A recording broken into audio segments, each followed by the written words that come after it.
Página 1. La epopeya de México 1, por Armando Ayala Anguiano, 2005. De la prehistoria a Santa Anna. Acerca del autor. Armando Ayala Anguiano nació en León, Guanajuato, en 1928. Fue reportero de la cadena García Balseca, 1951-1954, y corresponsal de la revista estadounidense Visión en París y Buenos Aires, 1955-1961. En 1963 fundó la revista Contenido, versión mexicana de selecciones del Reader's Digest, con la que ha competido exitosamente.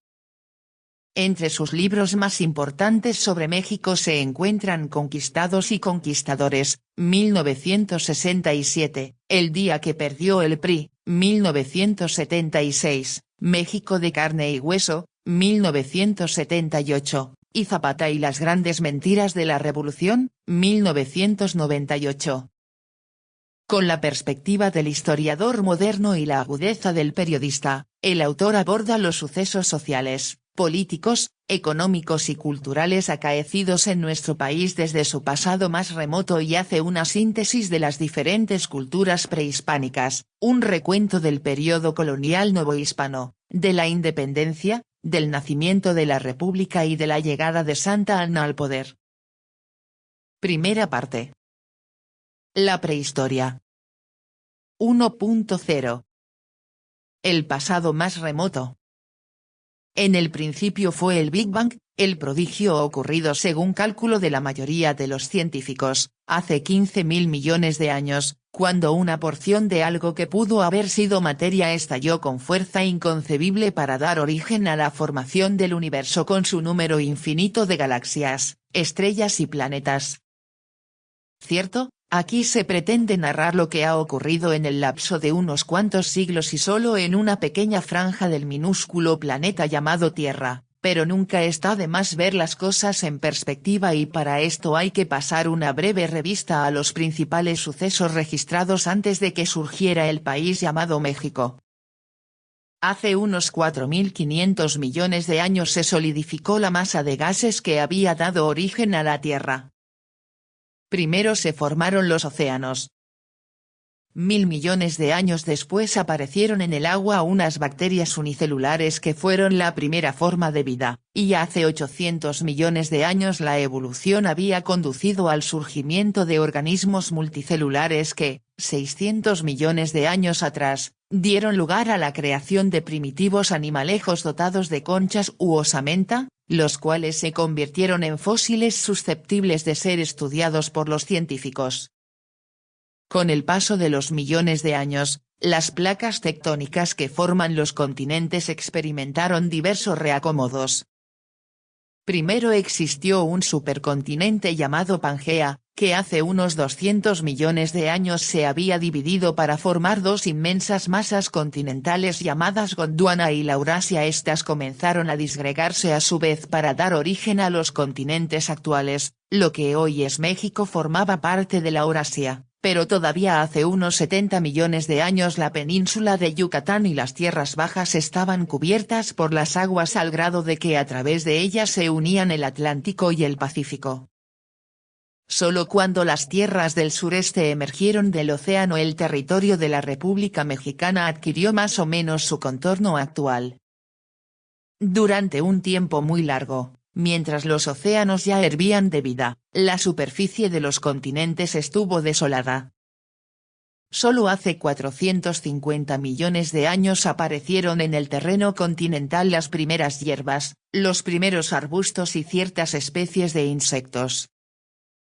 80 millones de años después subieron a terreno firme algunos peces dotados de órganos que los capacitaban para vivir fuera del agua. Se reproducían por medio de huevos que ponían las hembras, y de este proceso surgieron al cabo los grandes saurios que llegarían a constituir la forma predominante de vida en el planeta.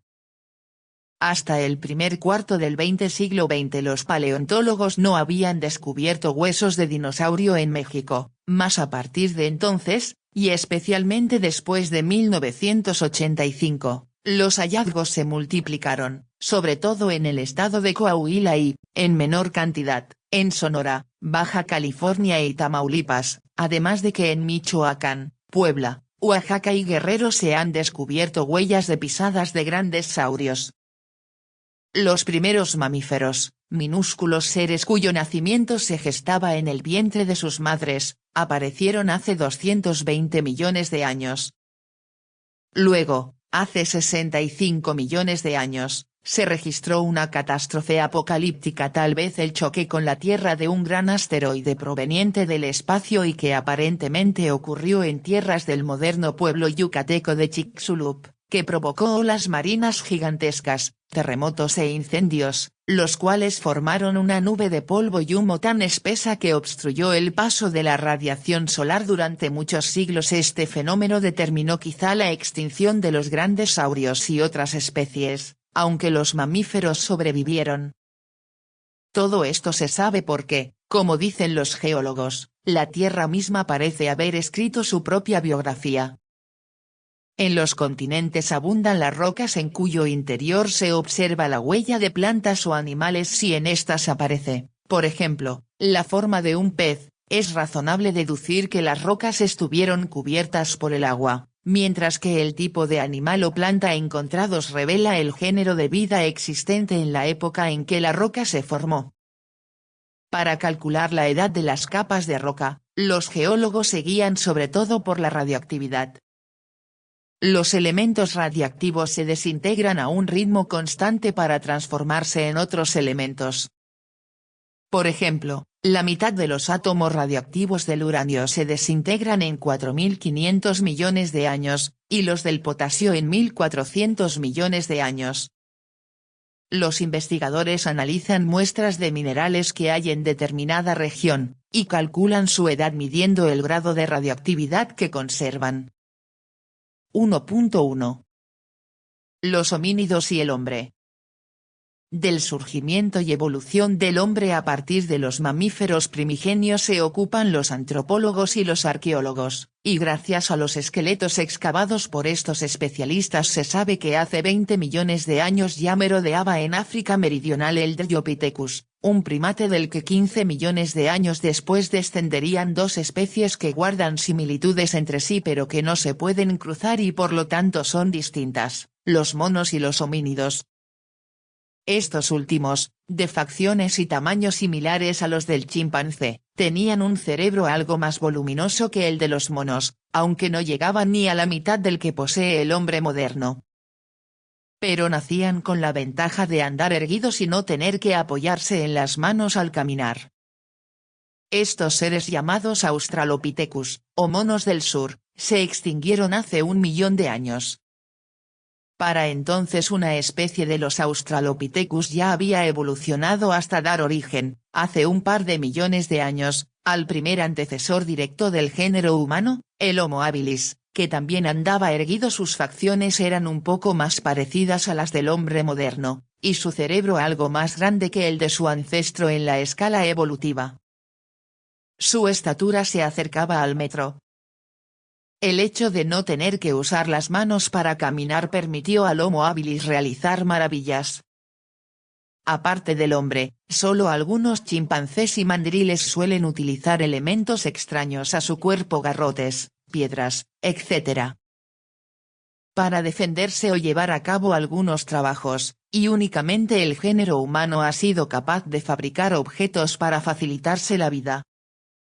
Sacando punta o filo a los guijarros, el Homo habilis elaboraba unos utensilios que los especialistas llaman hachas de mano y que seguramente servían para escarbar, cortar ramas y machacar frutos silvestres o quitar trozos de carne a animales muertos. El Homo habilis también construía cobertizos de varas y ramazón, para guarecerse de la lluvia y el sol. Del Homo habilis se derivó hace 1,5 millones de años el Homo erectus, de estatura similar a la del hombre moderno y con un cerebro más desarrollado que el de su antecesor. La hoguera artificial más antigua que han descubierto los arqueólogos data de hace 250.000 años, y apenas cabría dudar que el Homo erectus conoció la forma de producir fuego desde mucho tiempo antes. surgido también en África, de este han aparecido rastros fósiles en Europa y Asia, lo cual demuestra su carácter migratorio. El desplazamiento del Homo erectus se facilitó gracias a las glaciaciones, un fenómeno de origen desconocido que empezó a registrarse hace 600.000 años. Consistía en que durante decenas de miles de años la capa de hielo polar se prolongaba hacia los continentes hasta abarcar superficies enormes de terreno en el norte eurasiático y americano. En América, por ejemplo, gran parte de Canadá y de la región septentrional de Estados Unidos quedaban cubiertas por capas de hielo hasta de 3 kilómetros de espesor. El agua utilizada para formar los hielos se sustraía del océano, de modo que el nivel del mar bajaba hasta 90 metros y de esta forma emergían a la superficie algunos terrenos que hoy se encuentran sumergidos. El Homo erectus aprovechaba las tierras emergidas para efectuar sus migraciones, y el frío que encontraba en el norte lo obligó a inventar los primeros vestidos, que probablemente fueron simples pieles de animal resecas. Tras las glaciaciones, de las cuales ha habido 7, se presentaban periodos interglaciales que también duraban decenas de miles de años. En ellos se derretían los hielos, ascendía el nivel oceánico y subía la temperatura al grado de que en Groenlandia llegaron a crecer palmeras y otras plantas de las que hoy se llaman tropicales. Se ignora si tantos cambios influyeron en la extinción del Homo erectus, quien en todo caso desapareció hace unos 200.000 años. Para entonces ya había surgido el hombre de Neandertal, así llamado por el toponímico de la aldea alemana en la que fueron hallados sus vestigios por primera vez.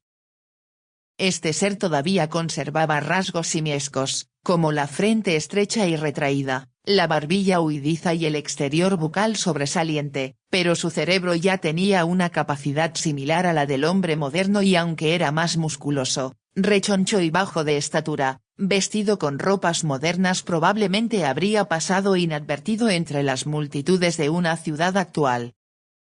La región del cerebro especializada en el lenguaje ya había alcanzado en el hombre de Neandertal un desarrollo que pudo permitirle comunicarse verbalmente con sus congéneres, y esto ha hecho suponer que poseía un lenguaje tal vez rudimentario, aunque más ventajoso que los gritos y chillidos que emiten otros animales para expresar deseos y emociones. Así, el hombre de Neandertal pudo haber transmitido a sus descendientes sus conocimientos acerca de cuáles frutos silvestres y cuáles animalejos son comestibles o venenosos.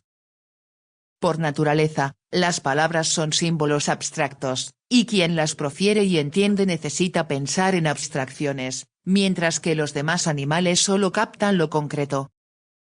De allí pueden surgir las cavilaciones en torno a la razón de que existan seres distintos, cosas, cielos estrellados, la vida y la muerte, lo que lleva a enfrentarse al misterio de la creación y necesariamente produce un sentimiento de insignificancia al que sigue la deducción de que tras el gran misterio se encuentran fuerzas ocultas que podrían llamarse espíritus del universo.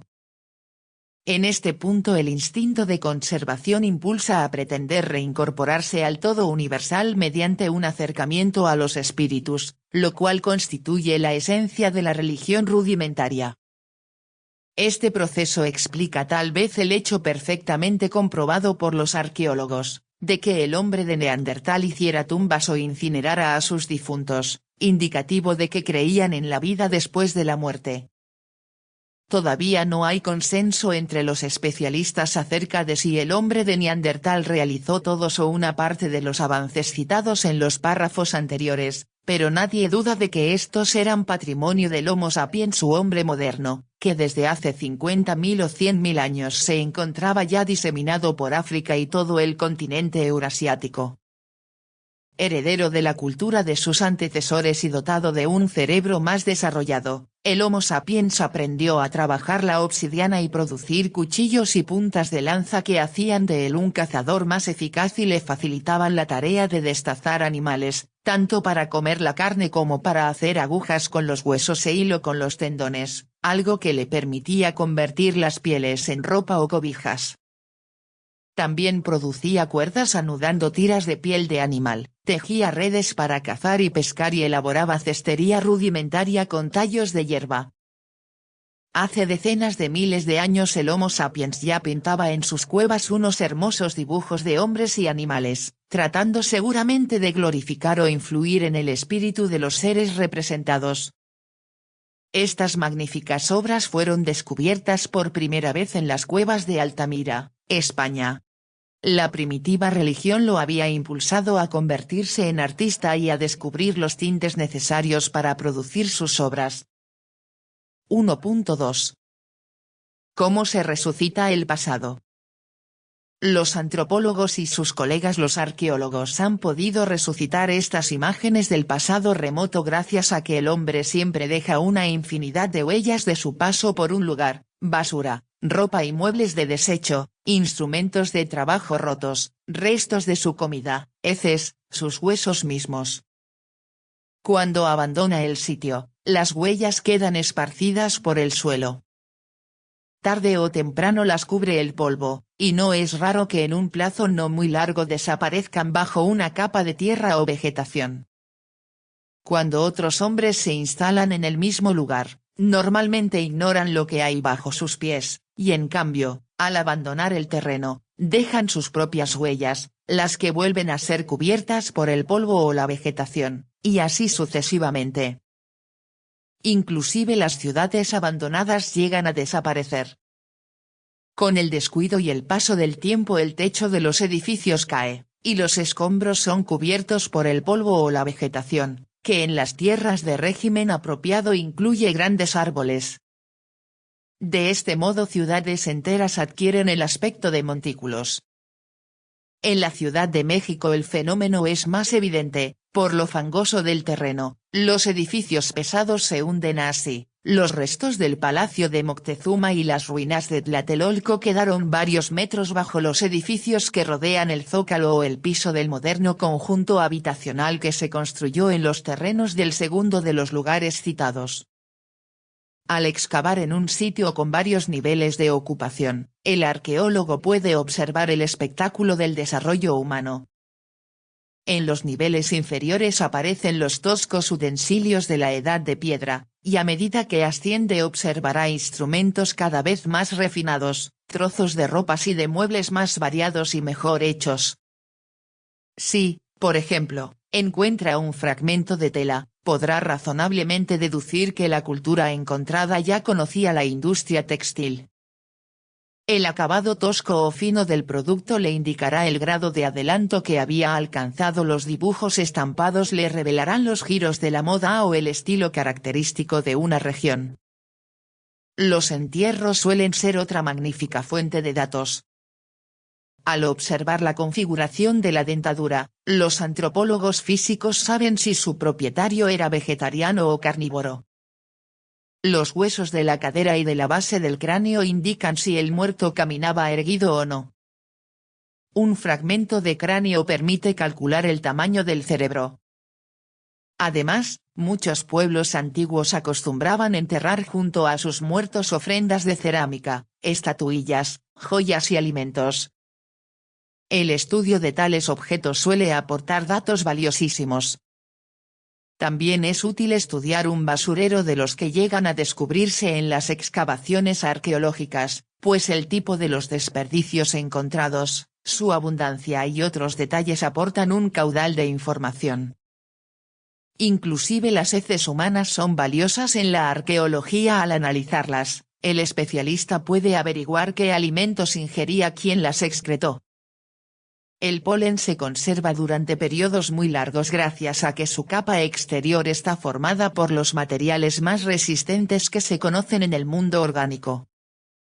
A menudo, el polen aparece en gran cantidad al realizarse excavaciones arqueológicas. Analizándolo puede averiguarse la vegetación de una comarca en la época correspondiente, y como la vegetación es un reflejo del clima. Los análisis aportan una idea clara del régimen climático prevaleciente en la época que se formó el polen. La ciencia atómica es otro auxiliar de los arqueólogos. Al nacer, Todos los seres vivos absorben isótopos de carbono 14, materia que pierde la mitad de su energía radiactiva cada 5.730 años. Midiendo la carga de carbono radiactivo que queda en huesos o restos de plantas se puede saber su edad y, razonablemente, la de los artefactos inorgánicos, por ejemplo, objetos de barro, que aparecen asociados a ellos. Si un lingüista de otro planeta estudiara hoy día a los habitantes de la Tierra encontraría, al ocuparse de los hispanoparlantes, que el idioma español de la península tiene como base el latín y está muy influido en su primera época por el árabe y, en épocas recientes, por el francés y el inglés. De esto podría deducir que los españoles han tenido relaciones muy estrechas con pueblos que hablan tales idiomas. En el español de América encontraría asimismo gran cantidad de palabras de origen indígena, reveladoras de los contactos que han tenido los hispanoamericanos con pueblos aborígenes. Parecidas influencias se encuentran entre los diversos idiomas indígenas de América, y los datos que se obtienen de la comparación de las lenguas sirven para establecer los grados de relación que hubo entre una cultura y otra. Cada cultura tiene maneras peculiares de hacer sus cosas. Por ejemplo, la cerámica de un lugar suele ser diferente de la que se produce en otro. Si un arqueólogo del futuro encontrara cerámica del primer sitio en una excavación realizada en el segundo, podría deducir que hubo intercambio entre ambas comarcas. Apenas se puede exagerar la importancia que tiene la alfarería para el estudio arqueológico de las sociedades prehistóricas. Las ollas, cántaros, cazuelas y otros trastos se rompen fácilmente, sus tiestos o tebalcates no sirven para nada, son prácticamente indestructibles y se les deja regados como basura, por lo que frecuentemente aparecen en las excavaciones arqueológicas. Su análisis puede revelar el tipo de barro usado, las técnicas avanzadas o primitivas de cocción, si el artesano hacía las piezas a mano como en América, o empleaba el torno del alfarero, como ocurría en el Viejo Mundo. En todos los tiempos ha habido malos artesanos que elaboran productos toscos o feos, pero si una pieza está bellamente pulimentada o decorada con exquisitez, se puede colegir que la sociedad que la produjo ya estaba bastante avanzada. Sobre todo, como los nómadas no pueden andar cargando con cazuelas y tinajas, ni es concebible que hayan sido capaces de elaborarlas, la presencia de cerámica demuestra que el pueblo fabricante se regía por un sistema de vida sedentario. 1.3. En América. Así se ha determinado que durante las glaciaciones el Homo sapiens se diseminó por Europa, Asia, África e inclusive Oceanía, y solo hace unos 35.000 años comenzó a instalarse en el continente americano. De sus antecesores en la escala evolutiva no se han hallado rastros en América, por lo que se supone que permanecieron recluidos en los otros continentes. Durante el último periodo interglacial el nivel del mar bajó 60 metros y como consecuencia afloró un corredor terrestre que unía Siberia con Alaska por el estrecho de Bering. El hielo cubría las tierras elevadas de Alaska, pero los terrenos bajos estaban relativamente despejados y en ellos vivían hombres y animales que se desplazaban en bandas de un continente a otro. Sus movimientos quedaban circunscritos a este corto territorio, pues al sur de Alaska los hielos cubrían nuevamente la tierra. Hace decenas de miles de años se produjo un derretimiento y quedó abierto un corredor que seguía las faldas de las montañas rocosas. Por allí penetraron las manadas de animales, y el hombre, que vivía de cazarlos y de recolectar plantas silvestres, se vio impulsado a emigrar tras su comida. En cierto momento el agua volvió a cubrir el corredor de Bering, y la comunicación se interrumpió, pero el hombre siguió avanzando hacia el sur. Hace tal vez 20.000 años ya había llegado a territorio de México y hace unos 10.000 años alcanzó el extremo meridional de América del Sur. El trayecto es largo, pero si se toma en cuenta que se realizó en decenas de siglos no resulta particularmente fatigoso. Los descendientes de los hombres que llegaron a América desde Siberia muestran a menudo rasgos mongoles, aunque su tez sea cobriza y no amarilla, pero entre estos individuos existen también grandes diferencias físicas. El indio norteamericano es muy distinto al indígena del altiplano de México, y a su vez ambos son distintos, digamos, de los motilones colombianos. También hay indios de rasgos mongoles, de rasgos negroides y de rostros que sugieren ascendencia árabe o europea meridional. Hay indios gigantes, como los patagones, e indios pigmeos, como los de algunas tribus de Venezuela y Brasil. Parece improbable que todas estas diferencias se hayan producido en el tiempo relativamente corto que ha transcurrido desde que el hombre empezó a cruzar el estrecho de Bering. La diferencia se explica en principio por el hecho de que en aquella remota época el Asia Oriental estuvo habitada, además de por los mongoles lampiños de pómulos salientes, por individuos negroides de piel oscura y por gente de piel blanca y velluda. Las bandas de inmigrantes deben de haber estado formadas por individuos de todos estos tipos. Además, la inmigración procedente de Siberia tal vez no fue la única. Algunos documentos sugieren que los navegantes chinos llegaron a la costa guerrerense 10 siglos antes que Colón, y en Ecuador fue descubierta una cerámica igual a la que se producía en Japón en un pasado remoto. Los lingüistas han encontrado semejanzas notables entre algunas palabras de dialectos sudamericanos y otras que pertenecen a ciertas lenguas de Oceanía. Y ahora se tienen pruebas arqueológicas de que, antes de que llegaran los españoles, los vikingos formaban pequeñas colonias en el noreste de los actuales Estados Unidos. Tales contactos marítimos también podrían explicar la aparición de innumerables figurillas de barro y esculturas de individuos con rasgos chinescos, semíticos, negroides y caucásicos encontradas en excavaciones arqueológicas de México y otros países americanos. En general se puede decir que, si bien la rama mongol fue la más extendida y vigorosa, la llamada raza indígena es producto de la mezcla de individuos de orígenes muy diversos. El hecho de que los indígenas de América hablen cientos de idiomas distintos aunque provenientes de unas cuantas familias lingüísticas, se explica tal vez por el aislamiento en que quedaban los grupos inmigrantes, factor que los impulsaba a desarrollar formas de expresión propias. En el caso del México central, donde existe una infinidad de valles y cuencas rodeados por montañas, el aislamiento se acentuaba y con ello se reforzaba el estímulo para la transformación de las lenguas. Este trabajo constituye una interpretación periodística de los estudios publicados por un sinfín de arqueólogos, antropólogos e historiadores antiguos y modernos. Mucho menos riguroso que el método científico. El periodístico deja amplio margen para especular en torno a cuestiones sobre las que los especialistas pueden diferir. El periodista solo debe aprovechar las últimas investigaciones sobre un tema, viajar cuando sea posible a los lugares que se describen y hacer la aclaración de que lo asentado por él está sujeto a ser modificado por los descubrimientos que hagan en el futuro los expertos en la materia. Como ventaja principal, el método periodístico tiene la de permitir el empleo de recursos literarios que suelen hacer la lectura menos tediosa que los textos usualmente áridos de los académicos.